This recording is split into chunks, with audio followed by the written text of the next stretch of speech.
Hola, ¿cómo están? Para el debido desarrollo de esta primera clase es necesario que hayan hecho la lectura del texto de Italo Calvino sobre la leyenda de Carlomagno. Es un cuento basado en leyendas y cuentos antiguos italianos y de Italo Calvino, como les expliqué.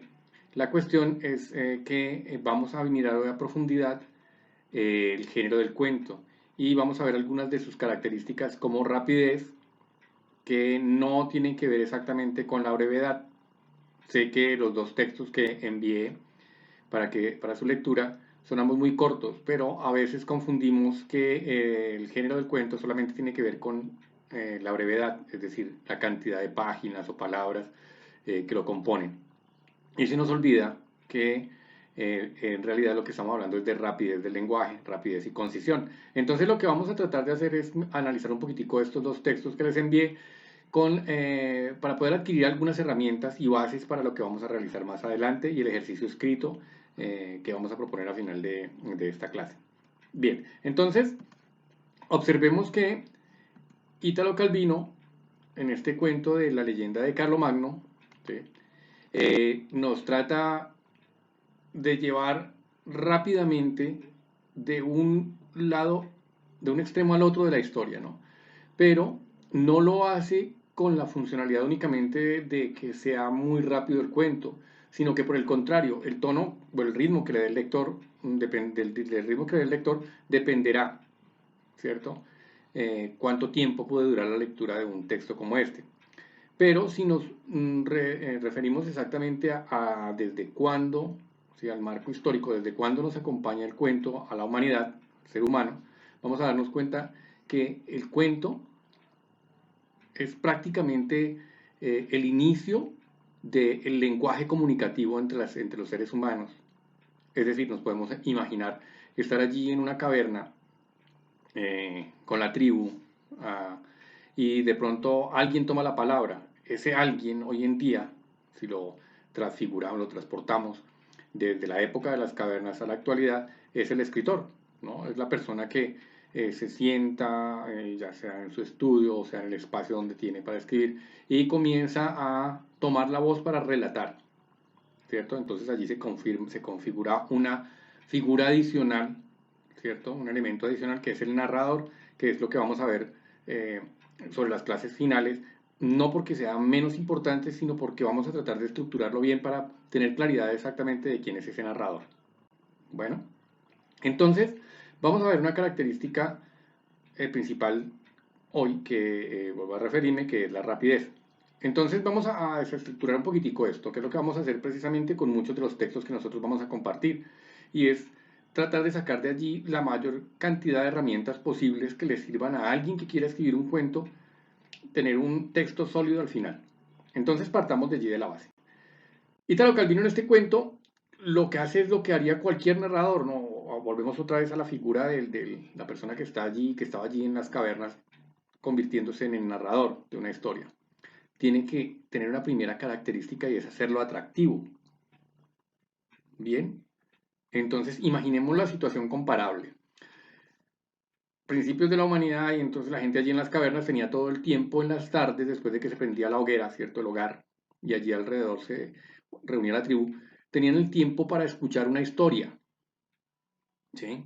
Entonces se sentaba allí y comenzaba el narrador al que ya conocían y que tradicionalmente seguramente venía de generación en generación, siendo la persona que tomaba la voz porque había sido heredado su oficio o, en otras características, una persona que iniciaba esa tradición.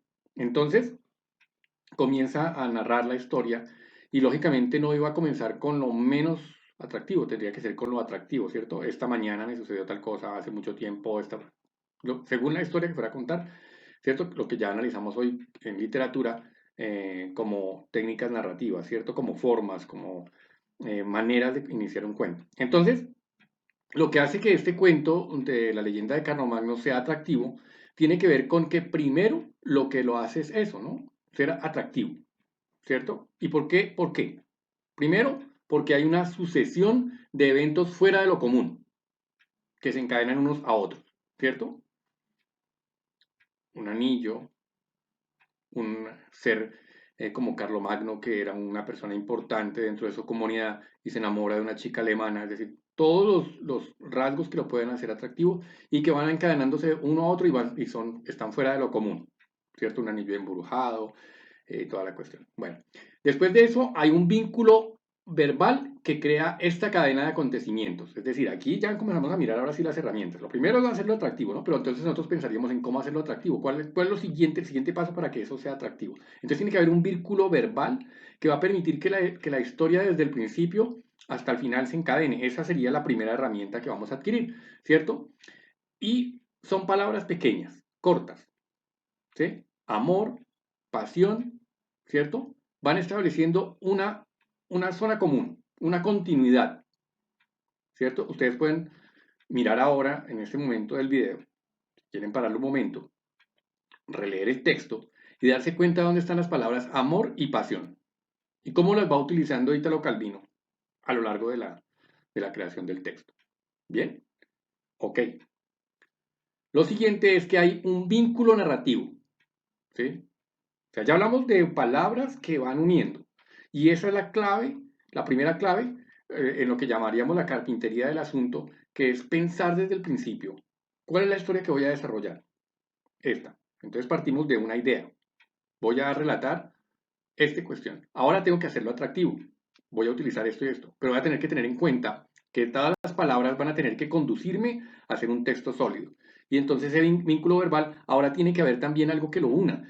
Y es que haya un vínculo narrativo, ¿cierto? Algo que vincule toda la narración. En el caso de Carlomagno, lo que hay es un anillo mágico, es lo que une todo, ¿sí? Entonces la muchacha, Carlomagno, el obispo, el arzobispo, el lago, Constanza, todo se une alrededor de un anillo, es decir, hay un vínculo narrativo. Algo que llamarían más, con otros conceptos, el protagonista. Y en este caso el protagonista no es Carlomagno, ni la muchacha alemana, ni el arzobispo, ni el lago Constanza. En realidad el protagonista es el anillo, es la figura que va de un lado a otro. Bueno, hay muchas historias, si nos ponemos a analizar, en las que un anillo o un objeto se convierten en ese vínculo narrativo. Por eso, esas tres características que acabamos de ver son las que hacen que un texto sea atractivo. Primero, un buen inicio, ¿cierto? Pero ese buen inicio tiene que estar pensado. Y aquí entra otra característica importante, y es que nosotros hoy en día estamos escribiendo para lectores muy distraídos.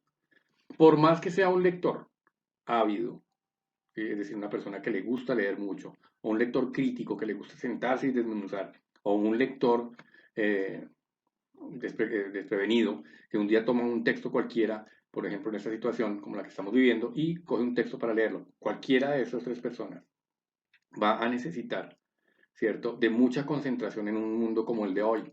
Si hablamos de las cavernas donde había tiempo para contar historias, estamos hablando de un hoy donde la celeridad del tiempo no permite que un lector se pueda sentar con la misma tranquilidad. Entonces, el escritor, la persona que quiere crear un cuento, se ve abocada precisamente a hacerlo muy atractivo, a hacer que esa rapidez, que no es brevedad, ¿cierto?, se convierta en una de las herramientas características de sus textos. Bueno, ahora vamos a ver características adicionales para hacer atractivo un texto, ¿no? O sea, nos preguntamos cuáles serían otras características adicionales para hacer un texto atractivo. Entonces, lo primero que vemos es que el anillo mágico anuda los movimientos de los personajes. Y allí tendríamos que hablar de una característica especial. Sin deseo, no hay movimiento. Esto lo decía Platón, ¿no? El hombre es su deseo, sus deseos. Ser humano es sus deseos. Yo deseo tener tal cosa, entonces avanzo. Yo necesito tal cosa, entonces avanzo. Hay un deseo, ¿cierto? Y siempre va a haber un campo de batalla. Eso lo vamos a ver más adelante, como en todos los cuentos populares y en todos los cuentos actuales, siempre habrá un campo de batalla. Bueno, pero entonces vemos que el anillo es el que anuda todos los movimientos. Bueno, segundo, el entorno de este objeto mágico se conforma, alrededor de ese campo mágico se conforma un campo de fuerza, que es el campo narrativo, que es donde confluye todo lo que se va a construir. ¿Sí? Y segundo, hay un intercambio de poder, ¿cierto? Cada persona que tenía el anillo tenía un poder. Esto viene de las leyendas germánicas, ha servido hasta en la actualidad para la base de crear guiones para juegos de video. Y es como alguien a través de una espada, de un yelmo, de una armadura especial, iba adquiriendo más poderes, ¿no? Eso lo vemos en los cuentos populares. Hoy sigue siendo una fórmula muy efectiva para lograr que haya eso todo lo que acabamos de hablar. Movimientos de personajes y campo narrativo, campo donde narrar las historias. Imaginémonos cualquier historia que se nos venga a la cabeza que ustedes quieran contar. Entonces, allí vamos a tener que tener en cuenta, ¿sí?, que toda esta historia va a tener que tener por lo menos una idea de principio a fin, un esbozo. Bueno, listo. Tercero, vamos a ver qué aportes hace a la literatura el uso del estilo y la estructura de los cuentos populares o los cuentos de hadas, ¿cierto? Porque podríamos preguntarnos, hoy en día se cuentan cuentos de hadas o cuentan cuentos populares, ¿sí? Y vemos entonces de pronto la literatura como algo muy lejano, pero no nos hemos dado cuenta que esos aportes siguen siendo vigentes y siguen utilizándose, mire desde cuándo, desde el siglo XVI, ¿sí? Empiezan a utilizarse en la literatura y todavía hoy esas técnicas narrativas se utilizan. No las hemos develado y lo que estamos tratando de hacer es precisamente alrededor de estos textos que leemos, ir desenmascarándolos, desenmascarándolos, no, ir mirando la estructura narrativa que tienen. ¿Sí? Ir como desmontando pieza por pieza para ir mirando, mire, esto funciona así. Por eso es que es muy importante que comencemos a convertirnos en lectores críticos. Ustedes toman el texto de Carlomagno y empiezan a mirarlo desde el principio. ¿Dónde están las palabras pasión, amor? ¿Cómo va creando ese nexo narrativo? ¿Cierto? ¿Cómo lo está haciendo atractivo? No es solamente el contar la historia. Muchos de ustedes entonces se van a encontrar con una característica importante y es la de que cuando los invitan a algún sitio, ¿cierto? Y ustedes van y se encuentran con una persona que cuenta una historia, el mismo, digámoslo coloquialmente, el mismo chisme, pero lo cuenta muy bien, nos sentimos atraídos y esperamos sentados con toda la calma para que nos termine de contar la historia. Entonces sabemos que no, cuando hablamos de rapidez no hablamos de brevedad, el cuento puede irse de toda una tarde, pero la forma en que se narra es lo importante. Entonces vemos qué aportes hacen. El primer aporte que hacen estos cuentos populares y los cuentos de hadas es la economía expresiva, ¿cierto? En el segundo texto que les compartí por allí, se habla rápidamente de un ogro, de un hombre poderoso que está enfermo, ¿cierto? Entonces, generalmente se hace economía expresiva del lenguaje. Al hablar de un ogro, ya en el inconsciente colectivo de las personas sabemos que es un ogro. Si yo les digo solamente la palabra perro, en su imaginación, ¿cierto? Así no tengan una mascota en la casa en este momento, no la tengan al pie, la palabra, solamente palabra perro, en su mente crea una imagen inmediata. El lector lee la palabra perro e inmediatamente tiene en su mente una imagen. Al decir perro rabioso, ya me da unas características específicas que son individuales para la experiencia que cada uno de los lectores ha tenido con un perro rabioso.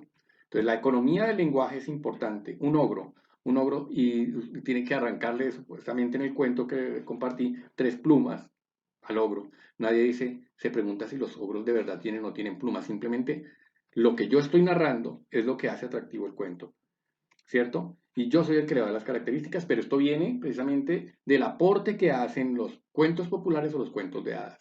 Bien, la segunda es las peripecias más extraordinarias, ¿cierto? Las más extraordinarias que se narran teniendo en cuenta solamente lo esencial, ¿sí? Esto concatena con lo primero que acabamos de expresar, ¿cierto? Que es la economía expresiva. Y es que yo no tengo que ir a narrar cosas que no tengan que ver dentro del cuento. Alguna vez, en un taller que dicté, alguien me estaba contando una historia fantástica, muy bonita, una historia muy interesante porque era un padre que después de 20 años volvía a ver a su hija. Habían tenido una separación con su esposa y lo estaba haciendo alrededor de un cuento. Pero en el momento en el que él vuelve a ver a la hija a los 20 años, llega al aeropuerto de una ciudad, en este caso Popayán, ¿sí?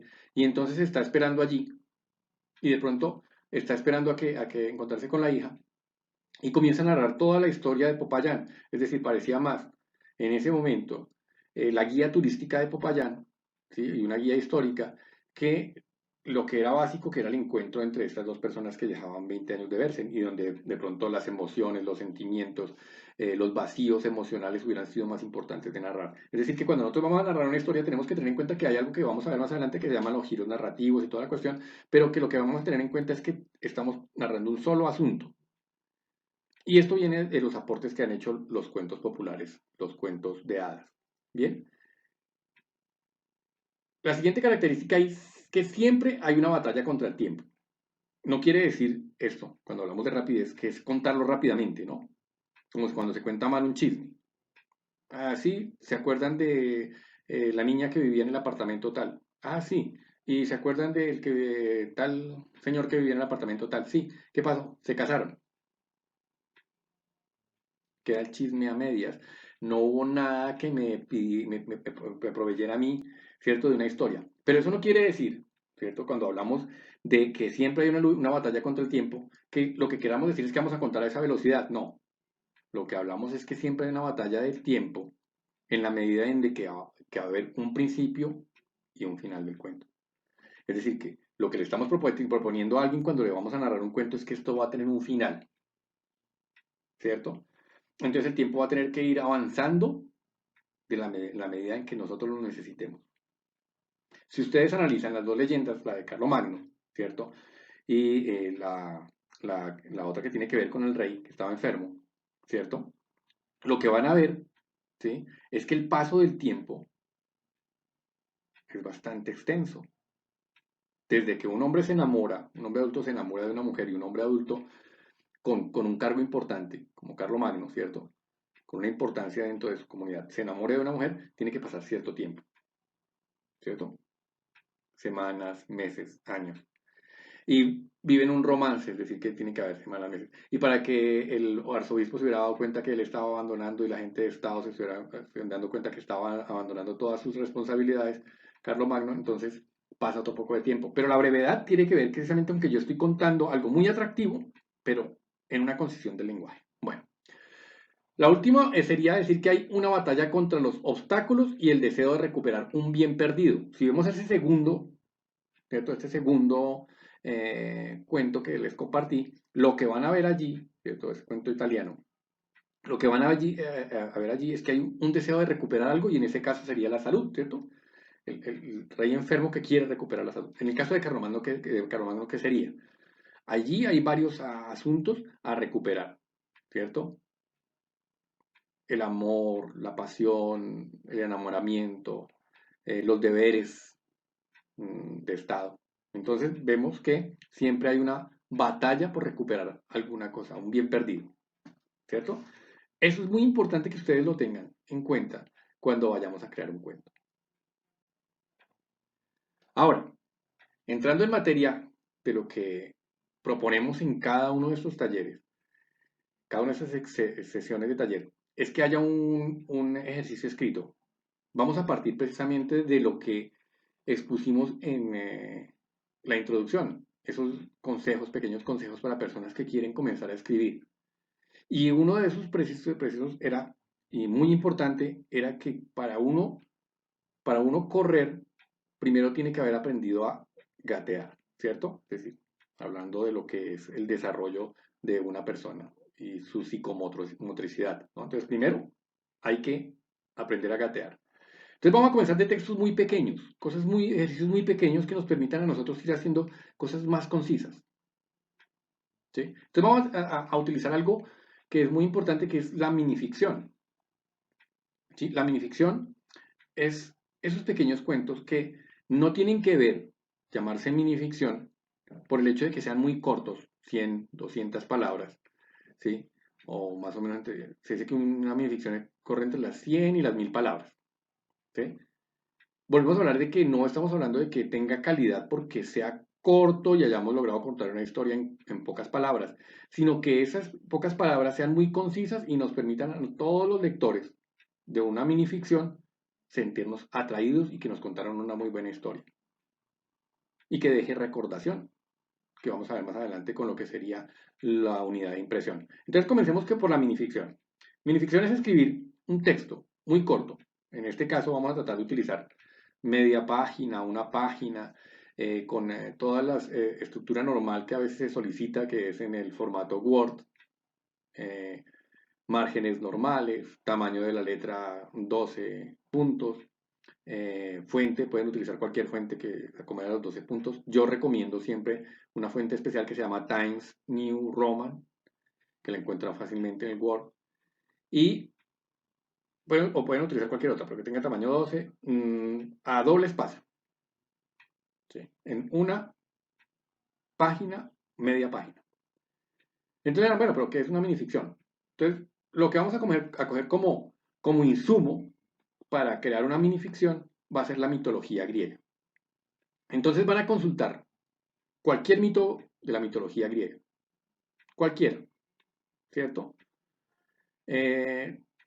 Prometeo le trae, se roba el fuego de los dioses en el Olimpo, lo trae a los humanos y por ese motivo los dioses mayores lo condenan a que por haber dado el conocimiento que era el fuego, conocimiento del fuego, a estar atado a una piedra donde todos los días, a una roca, encadenado, donde todos los días viene un águila y se le come el hígado. Y se regenera en la noche y en la mañana siguiente sucede lo mismo. Esto hasta que lo liberan, ¿cierto? Entonces la idea es que cojamos cualquiera de los actos de la mitología griega y lo transformemos en una minificción. Pero ¿cómo se transforma una minificción? Sencillo. Lo que ustedes se van a preguntar es algo que vamos a ver al final que se llama los disparadores. ¿Quién sería, por ejemplo, un IC, el Prometeo moderno? ¿Qué podría aportar un Prometeo moderno de conocimiento al ser humano? ¿Cierto? Entonces, vamos a mirar cientos de años más acá, después de la mitología griega, el momento en el que Mary Shelley, la escritora de Frankenstein, en una noche, en algo que sería un tipo taller, con estas personas que estaban reunidas, entre ellos un médico, deciden contar, ¿sí? Lord Byron, deciden contar quién contaba la historia más terrorífica, la de terror, la historia de miedo más que pudieran. Y Mary Shelley se pone a pensar, y estando allí un médico dice que la influenció, a ella en esa época las mujeres no producían textos, es decir, no se les permitía producir textos, ella tuvo que hacerlo bajo seudónimo, pero llamó a su cuento Frankenstein o el moderno Prometeo, y trató de utilizar precisamente esa base científica que le podía dar su amigo médico para saber cómo sería construir un ser humano de diferentes partes de otros seres humanos, ¿cierto? Es decir, que Mary Shelley propone allí algo basado precisamente en la mitología griega. Claro que estamos hablando de una novela más larga, pero lo que vamos a hacer es precisamente en 100 o 200 palabras tratar de contar una experiencia, ¿cierto? Un cuento basado en la mitología griega, basado en cualquiera de los mitos de la mitología griega que a ustedes les interese. Y transportémoslos al presente, ¿cierto? ¿Quién sería el moderno Prometeo en este momento? Alguien que nos trajera, por ejemplo, no sé, el poder de podernos comunicar mentalmente. En ese momento entonces llegaríamos a la conclusión de que ese moderno Prometeo nos traería lo que no se ha podido comprobar que exista, ¿cierto? Que es la telepatía. ¿Qué pasaría si fuéramos todos telepáticos en este momento? ¿Cuántas cosas no sabríamos? ¿Cuántos secretos? Entonces, la idea es esa. Pero que sean pocas palabras. Máximo una página, tamaño carta, vuelvo a repetir, márgenes normales, la fuente que sea la que ustedes quieran, pero tamaño 12 máximo. ¿Listo? Y con eso nos vamos acostumbrando a la presentación también de textos para algún concurso literario o otro tipo de textos. Muchísimas gracias a ustedes por la atención brindada a esta clase. Espero que haya sido claro todo el asunto. Tenemos medios de comunicación alternativos para poder aclarar cualquier duda que se les ofrezca a ustedes despejar. Muchísimas gracias, que estén muy bien.